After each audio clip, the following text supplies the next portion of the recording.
আমার এক পোয়া গোস্ত বাকি দিবেন। বাকি তো হুজুর বিক্রি করি না। বাড়িতে মেহমান আইছে তো একটু গোস্তের খুব দরকার আছে। পকেটে টাকা নাই, গোস্ত নেওয়ার কি দরকার? শ্বশুর বাড়ির মেহমান তো সমাধান না করলে কেমন দেখায়। আর 27-এর রাইতে যে হাদিয়া পাবো টাকা দিয়ে সব পরিশোধ করে দিব ইনশাল্লাহ।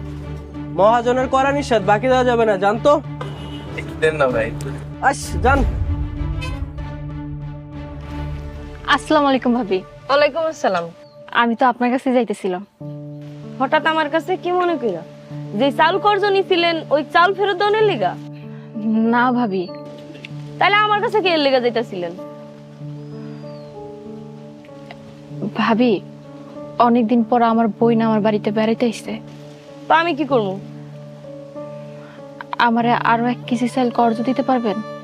1 কেজি চাউল নিয়া 1 মাস ধরে ঘুরাইতেছেন, আবার কর্জ চাইতেছেন আপনি?